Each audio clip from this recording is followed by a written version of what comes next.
Nirmala ji, thank you so much for giving us the first exclusive interview after the budget. You've been very kind to us every year, and thank you so much for that. Millions of people are watching you across India through CNBC TV 18, CNN, and our News 18 channels across the country. First of all, congratulations on what is your 9th consecutive budget. No other FM has done it consecutively for so many times. I think it has also been a period which has been marked by a lot of turbulence. You've seen it all. You've seen the pandemic. You have seen some shooting wars and now tariff wars. And through it all, you have steered the economy. I think if you look at the bigger picture, a job very well done indeed. You know, it is one of the fastest growing economies in the world, any consequential economy in the world. You know, you've managed to keep fiscal discipline under check. You've also kept inflation well below 2%. So the big picture really looking good. I'll ask my first question, which I always do when I start. You know, if you look at the reactions of the budget, some people have called it a status quo-ish budget. People have called it a conservative, cautious budget. How do you react to this, you know, people saying no bold reforms this time? Of course, much is there in the fine print, and it is all coming out. The markets have, you know, come back today. So what was weighing on your mind when you were preparing this budget?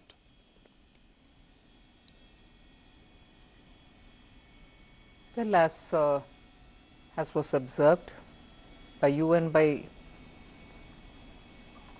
domain experts, not just in India, even outside, Indian economy's fundamentals are absolutely strong. It is the global uncertainties, which of course always every government has faced global uncertainties of different order, different level. But now the extent to which global uncertainties are bearing on countries and impacting decision making is of an order that we have never seen before.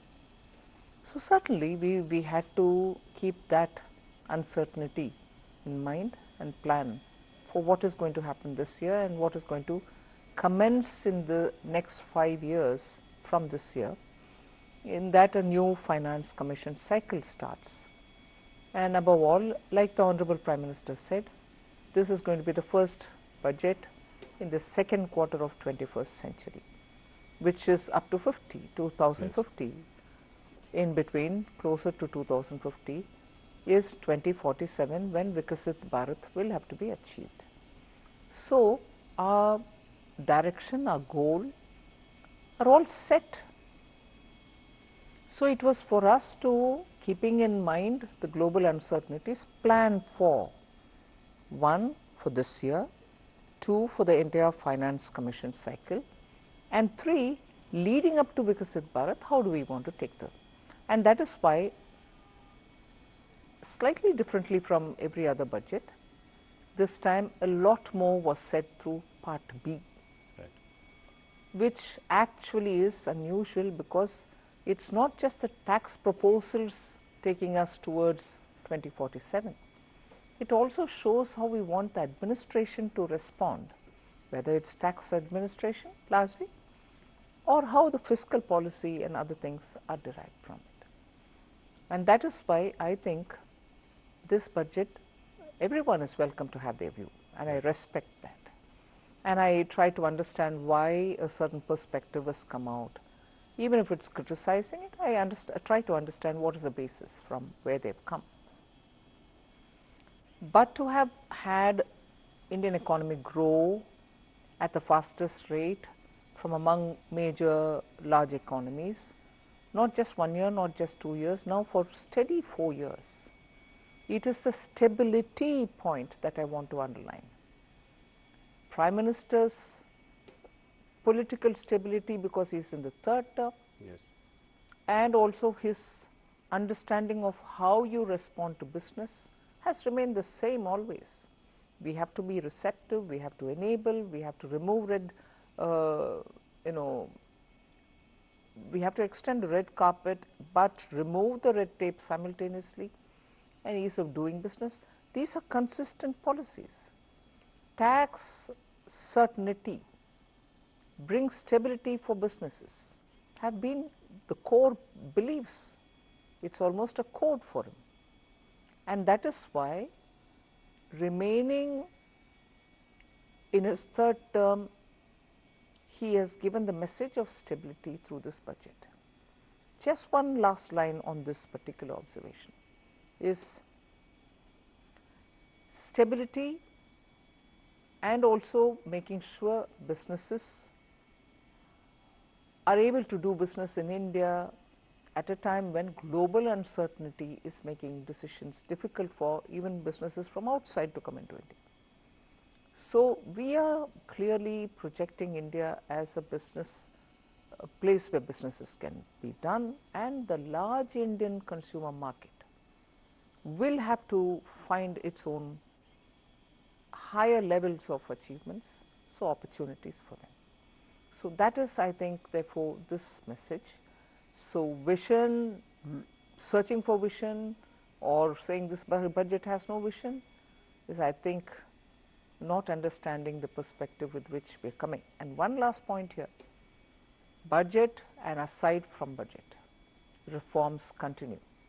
We have done several reforms, not through the budget, Yes. but yet outside of it through the year. Yes. That is why the expression Reform Express, it is continuing to move and move at a good pace. So not just the budget, please look at the performance. No, you have done that with GST rationalization, which was outside the budget, a bold reform there. I think there are reforms here as well. What would you consider as some of the signature highlights of this budget? The customs overall, some of which have been, several of them have been mentioned in this budget, but there are several which couldn't be mentioned for want of time, and also the fact that there are few more which will carry on further. So the complete overall of customs is a major signature, and of course as a reform that, but looking at the frontier areas, investing in them, promoting R&D. So you're projecting a nominal GDP growth of 10%. What is your outlook for inflation and your estimate for the real GDP in 26-27? I think we've indicated it very clearly in the budget. I'm very sure that inflation will remain within the tolerance band, and therefore inflation doesn't have to worry us much. And everything therefore looks at it from the point of view of, if there is a deflator which is going to remain low and stable, it will have an impact on your estimates. Yes. No, you know, if you look at the GDP growth in the last 2 quarters, 8% has been impressive. Do you think that we can sustain this like China did for many years, an 8% growth? Do you think India can do that in the longer term to be able to grow at the clip that we are hoping it to achieve? Yes, and that is why the stability of the government and also the policy of the government matter. Okay. And do you think, what is feasible for India considering that the nominal GDP has been on a decline since FY22? So where do you see the nominal GDP going in the next couple of years? I strongly believe once the fund flows come in, because all of the factors are strong, all of the factors have really been the strength of India. So your macroeconomic is, 2 days ago we had this news report saying foreign exchange reserves have touched and crossed 700 billion. Yes. So you have every indicator doing well. So what is that one thing which can make a difference? That one factor which can make a difference, and this is common knowledge, is if there is more funds flowing into India, that itself will give us a big relief. And for that, those who went out also went out booking profits. Right. So India will have to draw a lot more funds for investments in India. We'll come to fund flows in a little while. An interesting thing that I noticed, World of Statistics says that China contributes 26% of GDP growth in the world, global GDP growth. India contributes 17%. Right? So overall put together we are 43%. US has done a mere 9.9%. Elon Musk had an observation here. He said that the balance of power is shifting. Would you agree with that? And how soon can we close the gap with China? It is the truth that China and India together contribute so much. That's a fact. For India to aspire to bridge the gap, yes, we have to work very hard. And there are sectors which will have to be given greater stimulus. Productivity gains will have to arise out of using technology. Our manpower should also get better deployed in the areas in which their skills lie. Yes, we have a lot of work to do, and we will have to do it. So, and that is where my trust and faith is. When the government is stable and when forward-looking policies are encouraged, we can still achieve it. Stability has been your big message this time. Tax holiday for data centers has been a bold reform this time. What response do you expect from this? And would it also apply to Indian companies like TCS? See, we are talking about global companies setting up GCCs. Yes. Global companies, if they are Indian in origin, will also have to have their profits and other things understood, global profits made in India. And most of these global companies who are setting up business in India are already also paying tax. It's not as if they are not being covered by taxation for the earnings that they get from India. So if anyone who fits into this definition, not just this, you've very clearly defined it. So referring to that definition, whoever fits in will get it. So an Indian company like TCS might fit into that. A global company. A global company like TCS would fit in. Before I go forward, I would like to take what the opposition feels about the budget. So Rahul Gandhi has always been very critical of the economy and what you've been doing. When Donald Trump talked about India as a dead economy, he chimed in immediately. In this budget, he says that the finance minister is blind to the realities facing the government. How do you react to this? He's the leader of the opposition in Lok Sabha. I want to take him seriously. And I want to take his observation seriously to see if things can be done better. But most often I think he shoots from his hip. He doesn't keep good foundational data and then make his observation. I think on the dead economy comment, I'm not referring to anybody else, but being in India, being in the parliament, being the leader of the opposition, hearing all the questions being asked during question hours, replies being given, written, standing up, ministers say, that one comment in his haste, voicing the comment made by somebody else from outside. You are a member of the parliament, you are a leader of the opposition. Are you saying you're living in a dead economy? That itself sort of pulls the carpet from under his feet. You need an opposition leader who speaks with data and with such heft that the government will have to answer you. Now, when you speak sometimes without any kind of basis, I want to respond to him, but what do I respond on? Yeah. You're speaking out of thin air. India deserves a better opposition party. I'm not commenting on individuals. The party should do a lot of homework to make its leaders speak responsibly in the House. The one thing that you did this time which has become a subject of conversation, the markets also reacted, was increasing STT in the derivatives segment. And I've heard the comments by your secretaries who say that it was to curb rampant speculation. Could it have been done differently, by managing margins or contract sizes? And was it a prudent thing to do at a time when, the global sentiment is the way it is and the markets are also on a weak footing? How do you react to this? There are many observations that you're making on which opinions can differ. Yes. There are people who within India comment saying India's markets are overpriced. I'm not even getting into that debate. Sure. The Revenue Secretary made it absolutely clear. It is not for revenue considerations that we've done this. Yes. It is not on all STTs. Yes. We are only touching on futures and options. Yes. Cash is not even touched. No. So it is the speculative tendencies, and in fact the Ministry of Finance has received several parents, elders who call us and say, are you going to sit and watch people lose money?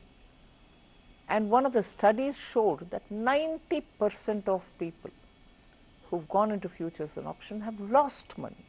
Yes. Of course, the market regulator will also do his or her bit. The institution will do its bit. So we've only tried bringing in a deterrent where speculation is rife. We are not touching the market. Other STTs are not being touched. No, thank you for that clarification. Let me ask you a slightly directional question. You know, whether it is long-term capital gains or short-term capital gains, in the last few years they have only inched up. When, you know, most of the other taxes have really gone down. So how do you, you know, I'm asking you from a broader perspective, you know, as the finance minister, how do you see this pan out over the years? I don't agree with you when you say it's inched up. Yes, it has gone up or it is rationalized so that all asset classes can be treated equally. Right. And that's the logic and reasoning behind that particular rate change. Right. It wasn't done with an intent of earning out of it. But the disparity and the, you know, differential couldn't be sustained. So we had to rationalize it. And in fact, after that we even gave that option to say you choose which one you want to have. Right. I remember standing up during the government amendments time, the finance bill passing time. We brought in that flexibility to the people who felt that they were, you know, shortchanged. So that was rationalization. That wasn't for kicking up the rates. So you think that the current rates are comfortable and The stable approach towards tax incidence or keeping tax incidence stable, yes, has always guided us. to something else, which is that RBI has reduced benchmark repo rates by about 125 basis points since 2025. But the 10-year bond yields has increased, which means high borrowing costs. How do we tackle this? How do we reduce the cost of borrowing? I think we are very conscious that yields are going up. Again, without shifting the blame or the responsibility, it is dependent on so many different factors. Yes, crowding in is one of the things on which the market gets heated up and yields can go up. But it's a fact that given the levels of developmental activities which all of us want to ramp up, both central government and state governments, going to the market is one way of raising your fund. But the yields going up also pushes back, and therefore people who want to look at better timing go back without raising the funds. So there is this concern, and that itself could be a deterrent for many states because they cannot afford it. Yes. So it's a very evolving situation. We'll have to see how it goes. Okay. Finance Minister, your party has always stood for a strong rupee. But you know, if you look at the Indian rupee in the last 1 year, it's been on a losing streak. It's almost lost 10% against the dollar, around 16% against the euro. Are you comfortable with this level of the rupee, and are you happy with the steps that the RBI is taking to maintain it? Let's understand one thing. Our party, yes, was in favor of and is in favor of always a strong rupee, no doubt. But it's also got to be predicated in the context of how the economy is. Economy suffering from high inflation, economy being fragile, and your rupee value also not in a good position, makes it really hard and difficult for everybody. But one thing I can clearly say is economy is fine and fit. Yes. Your macroeconomic fundamentals are strong. And that's not to say, look, therefore are you being indifferent to dollar, rupee-dollar exchange rate. I'm not indifferent. But I'll also look at it from the realistic challenges that we have to understand where rupee is finding itself now. Reserve Bank is closely monitoring. So you are saying that you are comfortable with this situation at the moment? I'm leaving given it the there. situation? I don't think I will say I'm comfortable, not comfortable. I'll leave it there. Okay. India's holding of US Treasury bonds have declined about 25% compared to the peak of 2023. At the same time, Reserve Bank of India has increased its holdings on gold. Do you see this trend continuing? I think many central banks, not just Reserve Bank of India, are pitching to buy more gold, and India seems to be following the trend. Okay.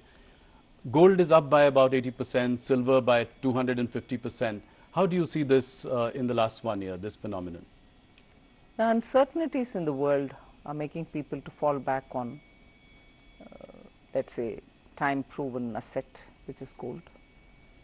And that's bound to be because it is beyond anyone's fair assessment to see where things will move, and therefore the demand for gold. That brings me to the next point, which was also discussed a lot this budget.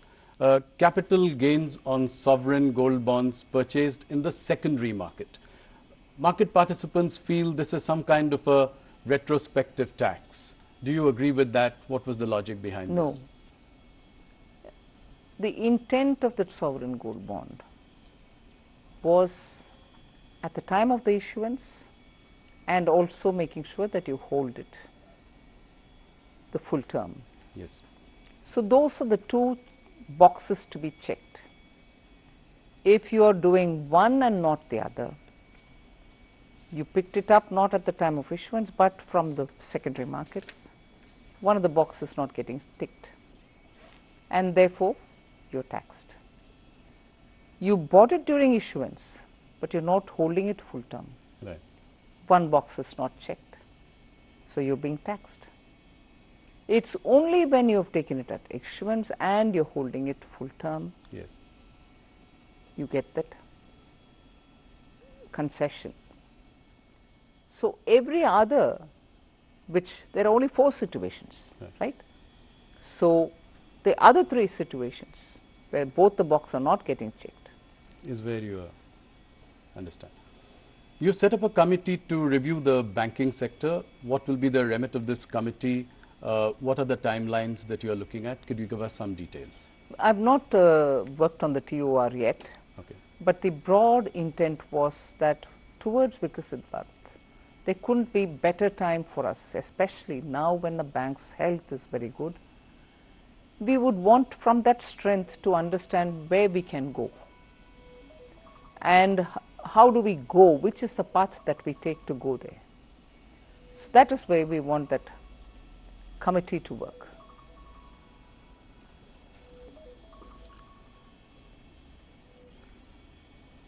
You know, in the past you have been disappointed about private sector, capex not picking up.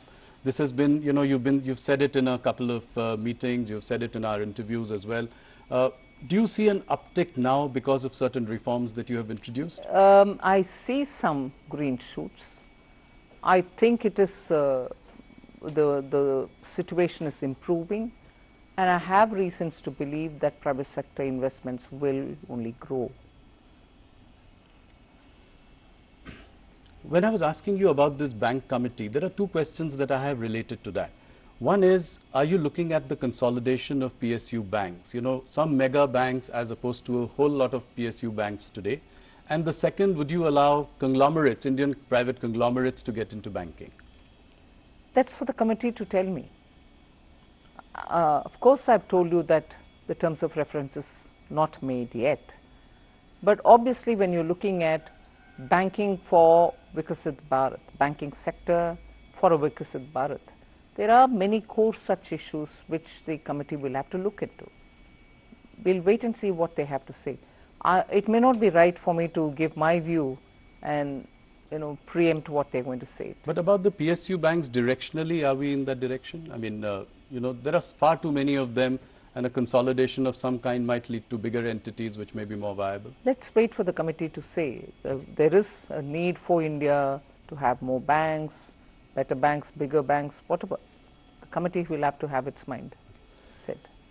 One more interesting question I have, that you'd announced 7 new high-speed rail corridors in your budget. Again, a little more details. What are the time frame that you are looking at? How will you go about it?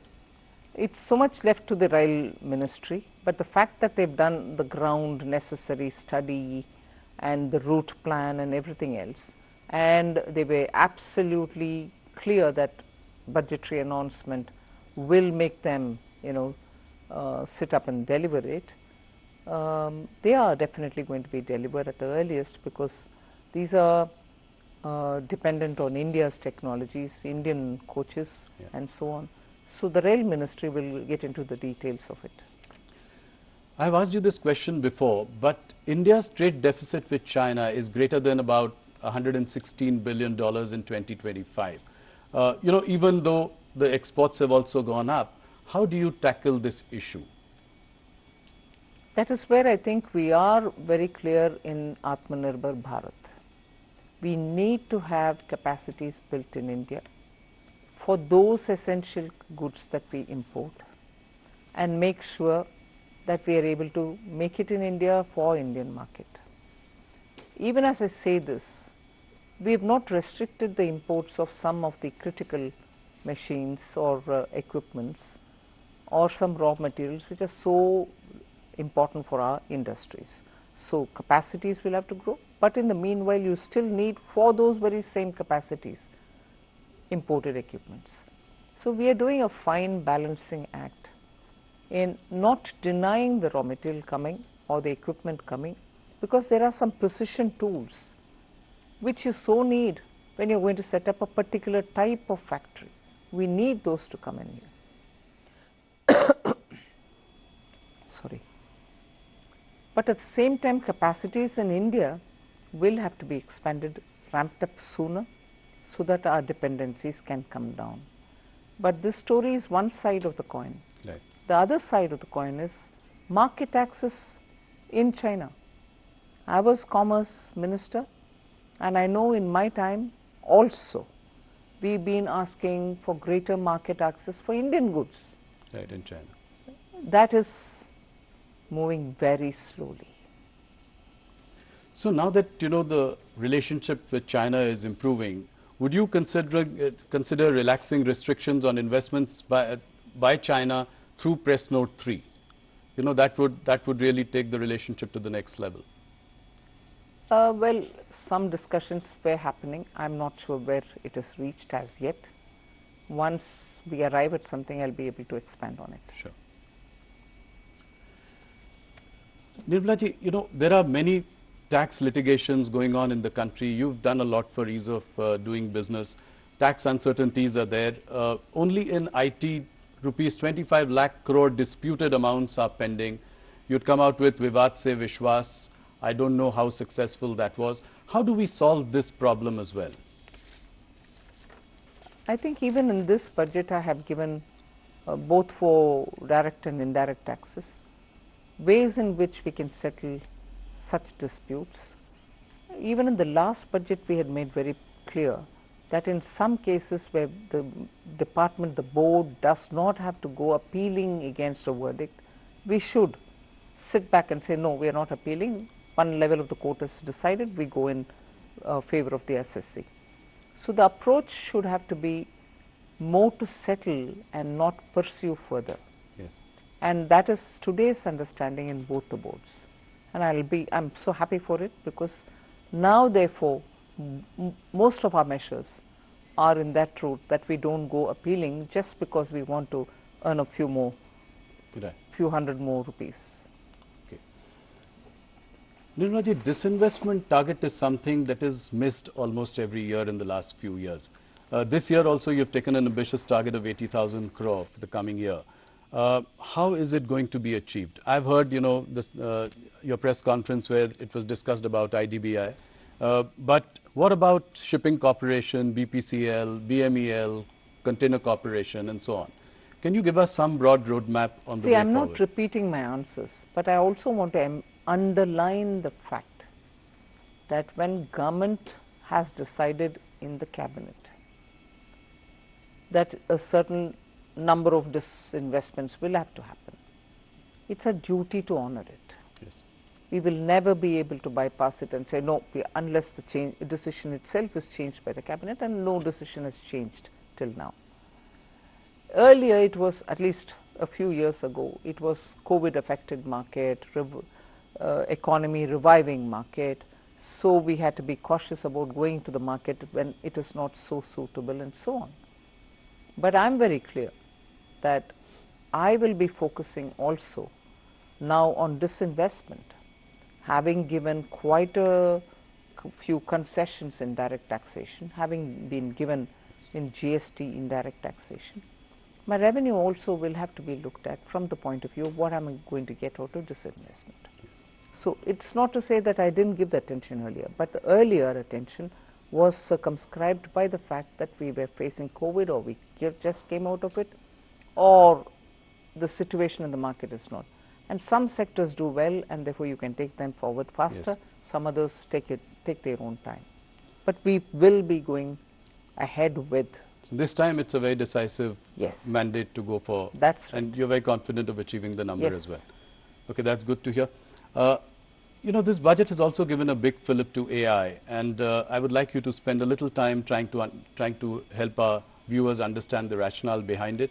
The Eco Survey does point out to an AI bubble building up in valuations. So in that backdrop, what are we planning to do? How do we take this forward? See, government's interest in bringing AI is to improve productivity.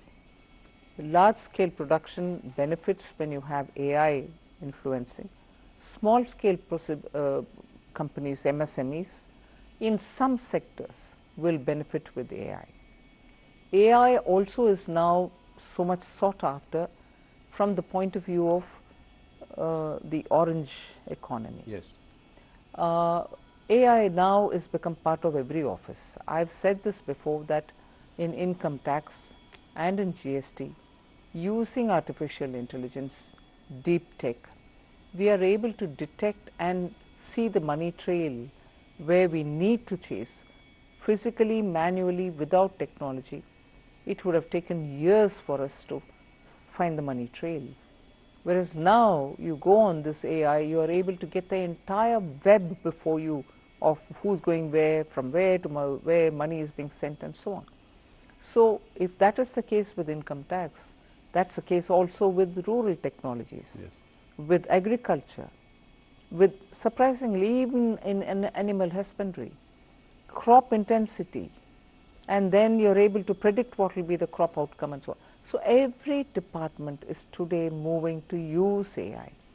Now, that's not displacing labor. It's creating more job opportunities, but job opportunities for those who are trained and skilled in AI. And that is why in this budget, you see that we are listing out ways in which we are going to bring in technology into schools, into colleges, so that they will be able to come out and be an entrepreneur or set up a business to say, you want some AI solutions, I can give you. Sure. We are doing that as a pilot now in 3 states at the ITI district level. In the age-old ITIs, yes. where students went and learned some technology, they don't become engineers, but they do get a diploma. Used to be the world earlier. Yeah, yes. Now we are upgrading all these district level ITIs with the central government's money and making sure that master trainers are sent to all the districts, students are brought in, they can have the AI training and therefore be ready for the market. Just as the last budget and the budget before, we had set up institutions of excellence for AI in agriculture, AI in health, AI in cities building. Let me move to some political questions, and before anything else, this time people said there were not much mention of poll-bound states in your budget. In fact, you know, the governments in Kerala and in Tamil Nadu have reacted and said there's nothing in it for us. M.K. Stalin has said that, you know, Tamil Nadu has been snubbed by you. How do you react to this? It's sad commentary, you know. It's a sad commentary. Super fast trains, or the trains that we've announced, not bullet, but the high-speed Yes. trains are going to Chennai, they're getting connected to Hyderabad, they're getting connected to Bengaluru. In fact, I was reading somewhere that once this comes in, the travel time between Chennai to Bangalore will be 1 hour and 30 minutes or something like that. Yeah. Is that not happening for Tamil Nadu? I had gone a couple of years ago when that Oki cyclone happened to Tamil Nadu, particularly to the districts which are adjacent to the coast. Every coconut tree had fallen flat. We couldn't even get enough saplings for those farmers that time, because everywhere they were looking at saplings from Karnataka and so on. Now Kerala and Tamil Nadu, both of them are election-bound states. Yes. Coconut trees there, every farmer is going to get benefited because they can replace old trees which are not giving yield with fresh saplings. Coconut promotion doesn't benefit pole-bound Tamil Nadu, doesn't benefit pole-bound Kerala. The rare earth corridors, Yes. both Kerala and Tamil Nadu get it. Pole-bound states. Yes. In fact, if I can say, defense corridor is in Tamil Nadu. Now they get the second corridor, which is rare earth corridor. Are they suggesting that these are not activities which are going to benefit Tamil Nadu? I've taken the name and said, snubbing Tamil Nadu? I can't believe this. Look at the allocation for Viksit Bharat, Gram, Ramji Act, Yes. G Ramji Act. 95,000 crore is being given for it. The replacement for Manrega. Yes, I know. Yeah. But equally, I'm not denying all the dues which are in the old scheme, the overhangs. 30,000 crore for that. Put together, it's 1,20,000. Is that against Tamil Nadu? Third question. Fourth, look at the way in which, not just coconut, we are looking at sandalwood. The moment there was a time in Tamil Nadu, school children would immediately recall the name of Veerappan, this sandalwood smuggler. Yeah, absolutely. Today the government is not talking about lawlessness or anything. It's saying, I want to promote sandalwood growing. Farmers who are cultivating sandalwood, I know of some farmers in Andhra Pradesh, South Andhra Pradesh, who are growing sandalwood, but because it is not given permission, the farmer is not given the permission to cut and sell it, he is encumbered with it. Won't it benefit the farmers there? Of course. So there are ever so many, and semiconductor, Yes. electronics 2.0, 40,000 crores. Where are these industries? They are not in Tamil Nadu. Semiconductor industry, when you stand next to the company and take a photo saying, oh, Tamil Nadu has received this investment, isn't the policy of the government of India helping you to get it? Why mislead people? Be proud that you're getting it. I think Stalin has definitely touched a raw nerve here. But the second question, MK Stalin is framing this entire battle in Tamil Nadu as a Aryan-Dravidian battle. How do you see this? It's not new. Yeah. No, how do you see this, and what do you think are the narratives that are being said for this election? It's a completely separatist mindset which rules the ruling party of Tamil Nadu. They've lived with it. They continue doing it. It is a tendency to make Tamil Nadu appear very different from rest of India and give a picture of we don't care what you do, we are a separate state. That mindset is what they want to feed continuously. Yes. Which worries me. People of Tamil Nadu are not like that. The current leadership of Tamil Nadu wants to play on this wedge driving. And that is why for every such comment that they get, there are people who respond, and these people would build on it. It's a sad state. I'm not sure I want to credit anybody, but Tamil Nadu has not seen it this bad as it is seeing it under current dispensation. But why has BJP not really done well in Tamil Nadu? You have a vote share of about... It will take time. And how confident are you to... A national party like Congress, yes, which lost power 60 years ago in Tamil Nadu, is playing fiddle to the current government, and it is always standing up only with the crutches of a party with whose alliance they try to win some MLAs and few MPs. They are not able to come back to power. Whereas Tamil Nadu was never under BJP, we are now trying to serve the people and enter to win some seats, and also now we hope we'll be able to, the alliance will be able to form a government there. How big is the Vijay TVK factor in Tamil Nadu? DMK is saying that, the Bharatiya Janata Party, the government is coercing, harassing Vijay to join the NDA so that they can... Who's saying that? Stalin and, DMK. I mean, they are saying that, they are trying to CBI raids on him, his films not being released. How do you see this? Is he that big a factor in this election? If anybody who's got to be afraid of a factor who's big and who's worrying, is the party which is in ruling. So why should we be upset about, if he's a threat to the ruling DMK?